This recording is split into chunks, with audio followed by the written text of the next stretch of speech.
Hello, my name is Wendy John, and this is my distance oral defense for my Master's of Arts in Teaching. I would like to take this opportunity to thank my chair, Dr. Graziano, and my two committee members, Dr. Taggart and Ms. Lukowski, for allowing me to defend through video due to the distance. Thank you. The title of my study was The Impact of Class Size on Student Achievement and Instructional Practices. First, I'd like to provide an overview before going into what I will be talking about. So I'm going to introduce the study, provide the purpose and research questions, and discuss the significance of the research. Then I will discuss how I found studies for the analysis before providing a detailed analysis of the research. Afterwards, I will discuss my findings and conclusion.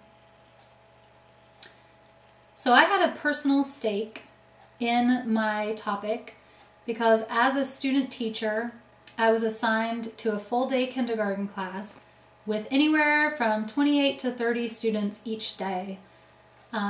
For many kindergartners, this is their first time in a school setting, so it's the first time they're learning rules and procedures and social norms, and at the same time, now with Common Core standards, we're trying to teach them all the different academic markers that they need to meet.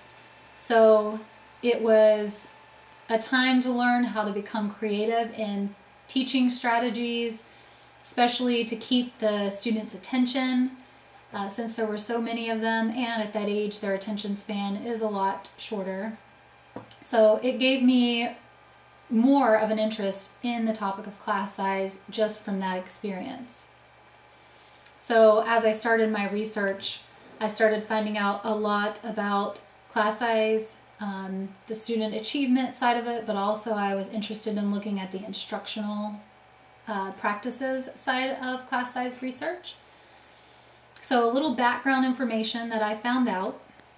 Despite research indicating that smaller class sizes provide a variety of benefits to students, overall class sizes throughout the United States continue to increase. In 1984 to 1985, Indiana Project Primetime mandated that class sizes must average not more than 18 students in first grade and no more than 20 in grades kindergarten to third.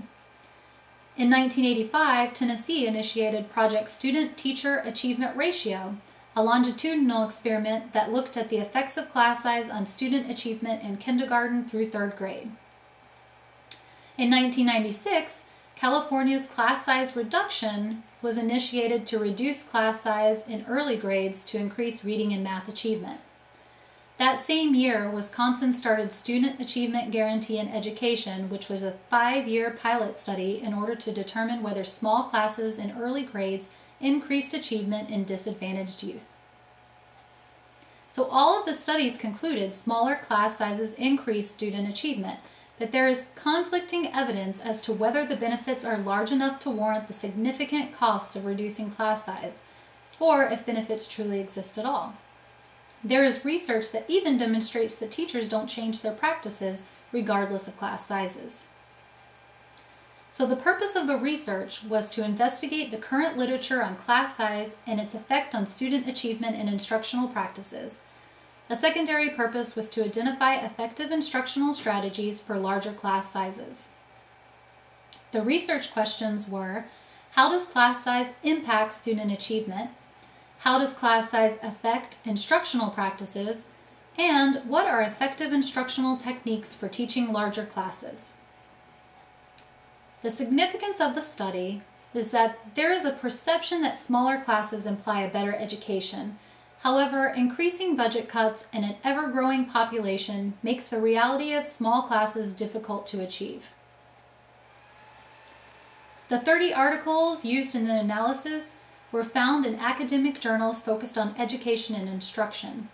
However, there were some limitations. Most large-scale class size research studies were performed in the 1980s or 90s, therefore articles collected for this review were dated from 1989 to 2012, with an emphasis on articles published since 2000. Several international studies were included, so some limitations to applying these studies abroad could be the overall funding ability of the country, the teacher education and training, class structure, and types of assessments used to determine achievement. So the original literature review broke the studies into the following categories: the effects of class size on student achievement, the effects of class size on instructional practices, and class size effects on student achievement and instructional practices. The analysis led to the following categories: the relationship between class size and student achievement, the relationship between class size and instructional practices, and research indicating variables that affect class size. For the relationship between class size and student achievement, there were 3 studies that dealt exclusively with Tennessee's Project Student-Teacher Achievement Ratio and found smaller classes increased student achievement. Ward, Johnston, Bain, and Fulton provided the final summary report for Project Student-Teacher Achievement Ratio.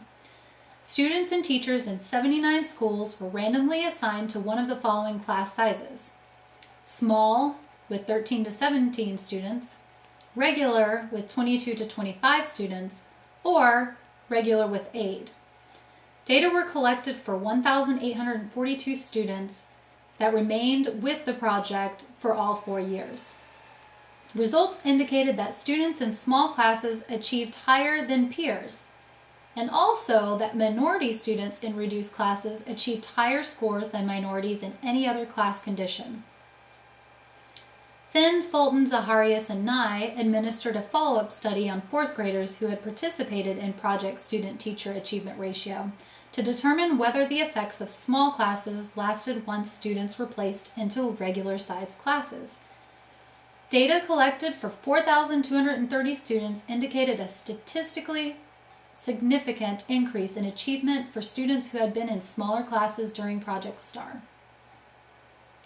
Shin and Raudenbush used an instrumental variable approach to statistically analyze data collected between 1985 and 1989 for 11,601 students and 325 students, and found that reducing class size increased achievement in reading, math, listening, and word recognition test scores from kindergarten to 3rd grade. A fringe study by Akal, Magnan, and Fabienne collected data for 570 students in small classrooms with no more than 12 students and 622 students in larger classrooms with 20 to 25 students. The experimental design resulted in a slight increase in reading and spelling achievement from students in smaller classes. Other studies conducted within the U.S. found little to no effect of class size on student achievement.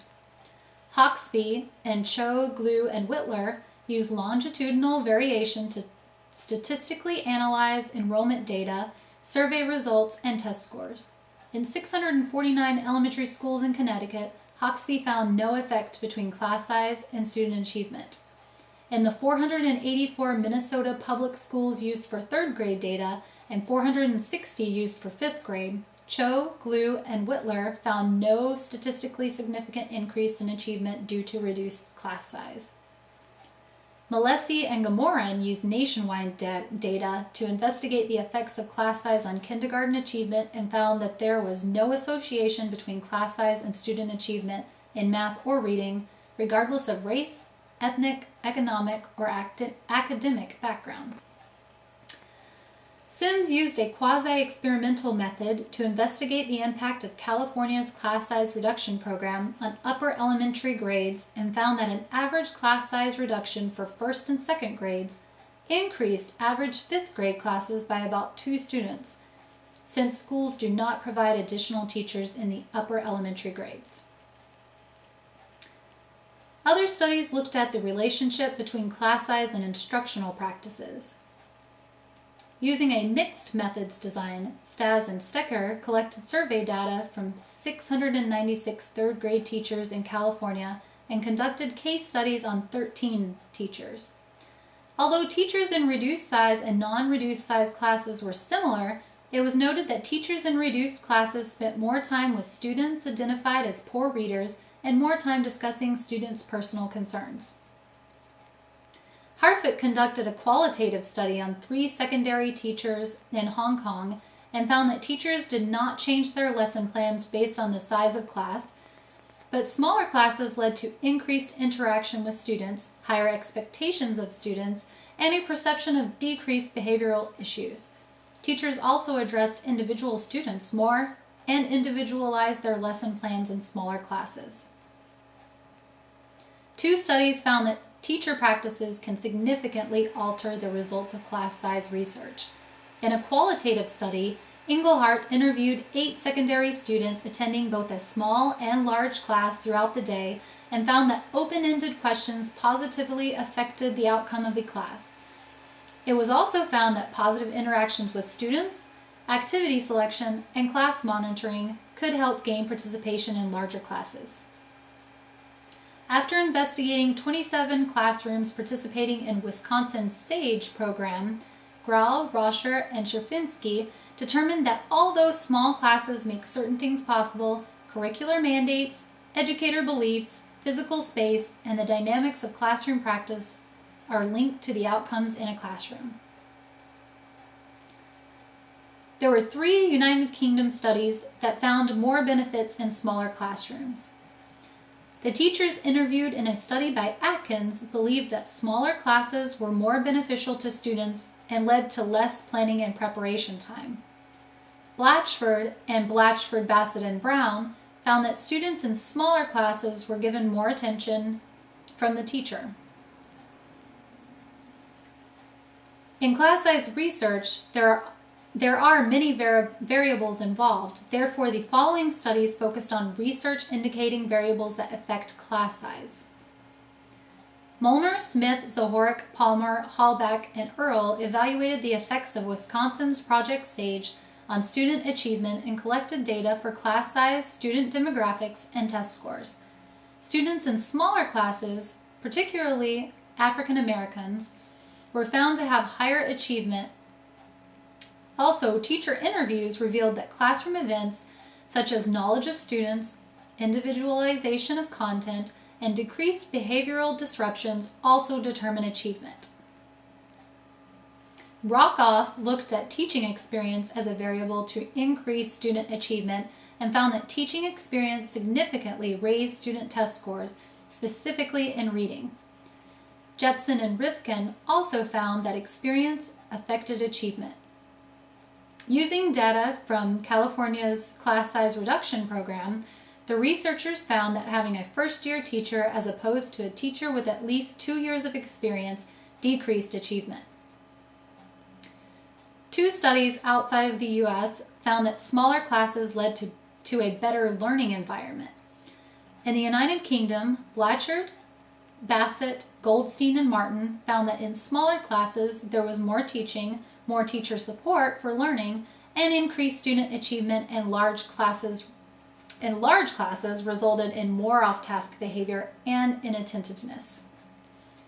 Breweiler and Blatchford looked at Swiss public schools and found that small classes led to increased academic learning, better knowledge of students, and better classroom processes. In France, Clinet used a quasi-experimental method to compare 101 reduced-size classes with 10 students or less to 99 standard-size classes with between 20 and 25 students. There was no link found between teaching practices and class size, yet teaching practices were linked to student achievement in certain areas, such as immediate word recognition during individual monitoring and phonological conscience and complex word processing during whole class instruction. It also was recognized that in teaching, variety is more important than a stable form of practice. So, the first research question asked, how does class size impact student achievement? Based on the studies reviewed, all of the state-mandated programs found that smaller classes increased achievement, particularly when reduced in early primary grades. Many of the gains were better for minority and disadvantaged youth. However, there are still studies that contradict these findings, leading to the need for more experimental studies on class size research. The second research question was, how does class size affect instructional practices? There were mixed findings to this question as well. Some reasons given for not changing methods were a lack of training, skills, tools, and guidance, and lack of adjustment period after a class size reduction. Other explanations were lack of energy and time. Yet it was found that teachers in smaller classes were able to give more individual attention to students, spent more time working in small groups, used innovative instructional practices, led more whole group discussions, and had fewer behavioral disruptions. The third research question asked, what are effective instructional techniques for teaching larger classes? Blatchford, Bassett, and Brown found that larger student groupings in large classes were not as effective as the smaller groupings in small classes. Therefore, collaborative learning needs to be employed. Engelhardt suggested the use of open-ended questions that provided for multiple answers and allowed for more participation from students. And Clenette concluded that a variety of instructional strategies are better than a stable form of practice. So there are implications for teachers. For instance, class sizes throughout the United States continue to grow. Therefore, teachers are dealing with more students, fewer resources, and limited training. Schools with budget limitations could use professional development days for teachers to share and demonstrate effective strategies that have worked in their own large classrooms. Above all, teachers should continue to implement a variety of strategies such as a mix of whole class instruction, learning centers, and group work to determine the most effective instructional methods for their students. At this point, I will conclude my defense. Please feel free to email any questions you might have. Thank you.